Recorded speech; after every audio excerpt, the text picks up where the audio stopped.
Kaibigan! Oo, ikaw nga. Halika!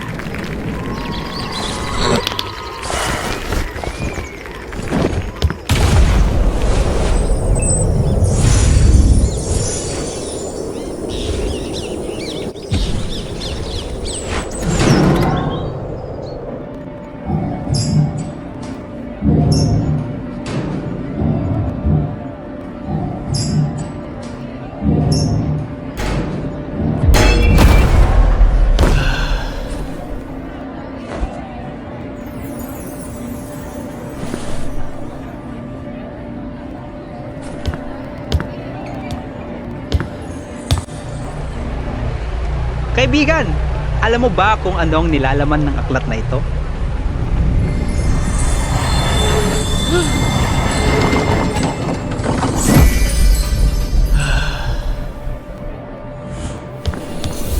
Tara, samahan mo ako.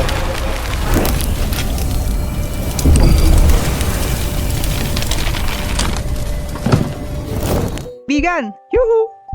Maligayang pagdating. Masaya ako makasama ka sa pagbabalik tanaw ng makulay na kasaysayan ng OMPC. Pero ang bago lahat ng yon, hayaan mo muna akong magpakilala. Ako nga pala si Anthony, ang iyong maaasahang kaibigang langgam. Ops! Hindi ako nangagat ha. Ibang langgam yon. At hindi hamak na mas mabait at mas pogi ako kaysa sa kanila. Obvious naman, di ba? Biro lang kaibigan. Pero aminin mo, mas pogi ako. Okay, tara, magpatuloy na tayo. Siguro naman ay alam at kilalang kilala mo na ang monumento na kinauupuan ko ngayon. Very good! Napakahusay kaibigan. Akala ko nakalimutan mo na eh. Naririto tayo ngayon sa lungsod ng Olongapo, isang first class na urbanisadong syudad sa gitnang Luzon. Alam mo ba na ang lungsod ng Olongapo ay may naitalang bilang na 206,317 na populasyon noong taong 2020? Wow, that's so many! At dahil nga sa patuloy na paglago ng ekonomiya ng lungsod, ay masaya akong sabihin sa iyo na naging kasangga natin ng ilan sa mga mabubuting kooperatiba na siya na ring naging kaagapay ng mga mamamayang Olongapeño. At isa na nga rito ang Olongapo Multipurpose Cooperative. OMVRCC. Retailers, Credit, Cooperative. Kaibigan, marahil ay napapaisip ka, ano nga ba ang ibig sabihin ng mga salitang yon? Abay, simple lang.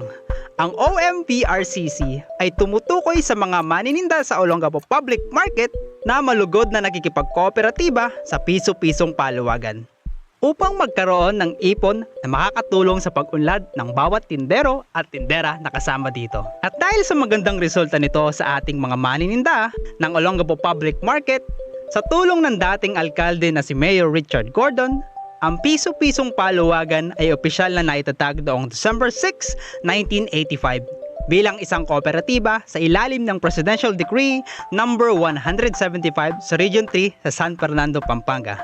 At ito ay pinangalan ng Olongapo Market Vendors Retailers Credit Cooperative. Sa kaparehong taon, ang Olongapo Market Vendors Retailers Credit Cooperative ay naging kaakibat rin ng NAMVESCO o National Market Vendors Confederation of Cooperative. Ito ay isang federasyon ng mga market vendors cooperative. O di ba? Umpisa pa lamang yan kaibigan, dahil marami ka pang dapat na malaman tungkol sa makulay na kasaysayan ng OMPC. Tara, ipagpatuloy natin. Taong 1990, muling pinalitan ang pangalan ng kooperatiba. Mula sa Olongapo Market Vendors Retailers Credit Cooperative, ito ay binago sa pangalang Olongapo Market Vendors Development Credit Cooperative Incorporated at matagumpay na nairehistro sa Cooperative Development Authority o CDA.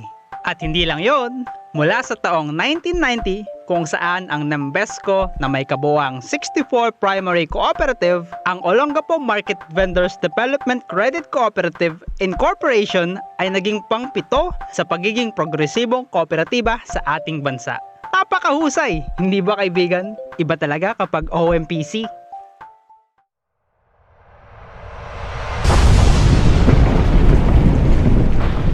Ngunit sa kabila na naging tagumpay ng OMPC ay saka naman itong sinubukan ng mga hindi maiwasang suliranin sa paglipas ng panahon. 1991 to 1993, nang dahil sa pagputok ng Bulkang Pinatubo ay ganun na lamang ang buong pagkalumo ng mga kamay-ari nating kooperatiba. Dahil maraming infrastruktura ang nasira at nadamay. Patay na rin ang paghirap ng transportasyon na siyang naging dahilan ng pag-alis ng mga base militar ng Amerikano sa ating lungsod. Nagkaroon ito ng malaking epekto sa kabuhayan ng ating mga kamay-ari. Dahilan sa pagtaas ng delinquency rate ng ating kooperatiba. Tunay ngang susubukin tayo ng panahon. Ngunit, huwag kang mag-alala, kaibigan, dahil hindi pa dyan natatapos ang ating kwento.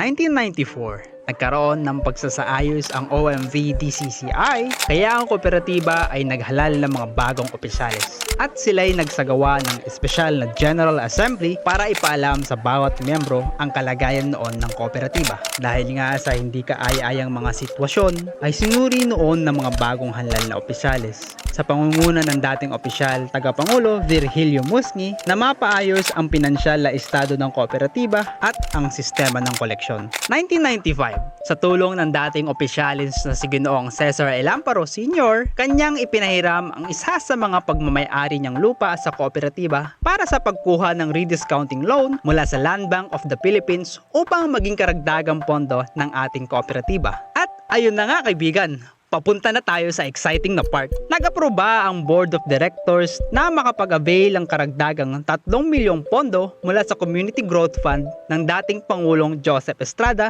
sa Development Bank of the Philippines. Dahil sa pagtutulong-tulong ng mga kamay-ari na umunlad ang kooperatiba, ay nakakuha tayo ng lupa sa 34 to 23rd Street, West Bahak-Bahak, Olongapo City. Wow! Amazing! Muli, sa pangunguna ng dating opisyal tagapangulo Virgilio Musni, ang kooperatiba ay muling nakakuha ng isa pang gusali at ito ang kinatatayuan ng ating main office ngayon.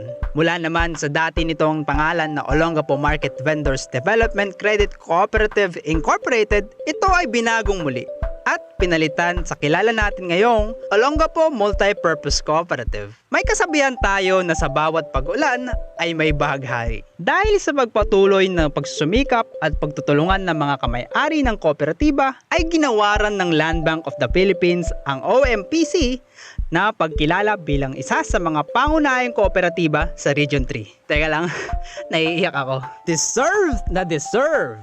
At eto pa, muli sa taong 2003, sa tulong ng dating senador na sina Mr. Edgardo Angara at Mr. Rodolfo Biazon, sila ay nagbigay ng tig 500,000 pesos na siya namang ginamit para sa pagpapaayos ng co-op building at para na rin sa karagdagan na pondo ng kooperatiba. Oops! Hindi lang yan! At dahil sa biyayang natanggap ng ating kooperatiba, ipinagdiwang din natin sa parehong taon ang unang anibersaryo ng pagtatag ng OMPC.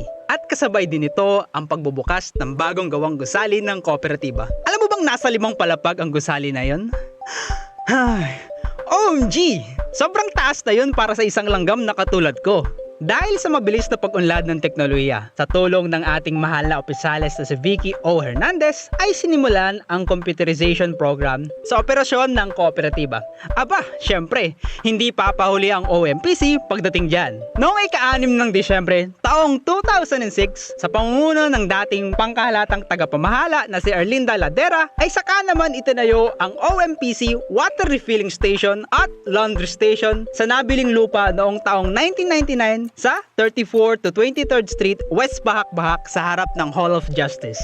Makaraan lamang ang ilang taon, noong January 12, year 2012, muli sa pangunguna ng ating opisyales na dating tagapangulo na si Vicky Hernandez, ay naitatag natin ang OMPC Subic Office sa Subic, Zambales. Grabe!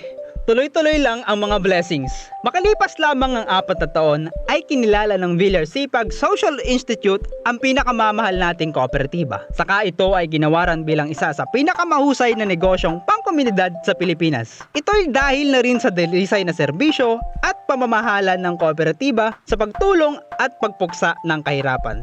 OMPC lang ang malakas. Taong 2018, hindi na nga mapipigilan ang pang-unlad ng kooperatiba. Kaya para sa mas maayos na serbisyo, lalo pang pinaganda ang pangunahing gusali ng opisina sa ilalim ng pamumuno ng dating pangkalahatang tagapamahala na si Mr. Bonifacio Ronque. Sir, saludo po kami sa inyo. Patuloy at sunod-sunod ang mga biyaya ng ating kooperatiba. Sa pangunguna ng opisyalis na dating tagapangulo na si Nora May Estrellas, tayo ay nakabili ng isang 500 square meters na lote sa Subic. Bakit?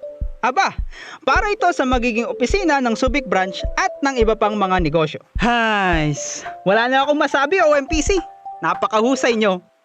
Noong taong 2020 naman ay bumili ang kooperatiba ng paupaang van, isang Toyota Hi-Ace Super Grandia upang madagdagan ng negosyo at serbisyo sa transportasyon ng OMPC. OMPC's best services with the best work. Enjoy your ride with our wheels. Akalain mo yun? Nagawa pa pala nating maisaayos ang OMPC water refilling station? Hindi nagpatinag kahit sa kasagsagan ng pandemya. Ay patuloy ang pagtaguyod at pagsusumikap ng ating kooperatiba at nairaos natin ang 35th founding anniversary via Zoom. Matapos iyon ay saka naman nakatanggap ang OMPC ng CDA Gawad Parangal bilang pagkilala sa kanilang co-op bayanihan noong panahong laganap pa ang COVID-19. Sobrang nakaka-proud, hindi ba kaibigan? Noong ikasyam ng Nobyembre 2022 ay doon pumirma ng kontrata ang OMPC at Traxo Incorporated para sa pagpapatayo ng 3 palapag na gusali upang magsilbing commercial building ng kooperatiba. Grabe na kayo OMPC! In fairness, ang daming ganap. At ngayon kaibigan, balik na tayo sa kasalukuyan. Noong February 28, 2024 ay naganap naman ang pagbubukas ng bagong Castilleros Satellite Office ng kooperatiba kung saan patuloy pa rin ang pagpapalawak ng serbisyo at paglilingkod. Sa parehong taon, mula sa pangunguna ng opisyalis na dating tagapangulo na si Nora May Estrellas, nagbukas ang panibagong kabuhayan ng kooperatiba, ang OMPC Co-op Assurance Center. Dahil miyembro kami ng OMPC, of course, insured kami. At sa wakas, dumating rin tayo sa panahong pinakahihintay nating lahat. Noong April 18, 2024, naganap ang grandiosong pagbubukas at ribbon cutting sa panibagong Subic Building. Ang ating kooperatiba ay patuloy na pinamumunuan ng ating butihing tagapangulo, si Josefina A. Mecayer, at ng ating pangkalatang tagapamahala, si Venir S. Magpayo. Sa kanilang malasakit at pamumuno, ang ating kooperatiba ay patuloy na pinagtitibay at pinagyayabong. Naway magsilbing gabay at inspirasyon ito upang patuloy pa tayong magtagumpay. Mabuhay ang kilusang kooperatiba, mabuhay ang OMPC. Hay, sa happy ending din pala matatapos ang kwentong ito. Oh, paano ba yan kaibigan? Sana ay nag-enjoy ka at marami kang natutunan sa makulay na kwentong kasaysayan ng OMPC. Tandaan, sa OMPC, abot kamay ang pangarap. Hanggang sa muli, paalam!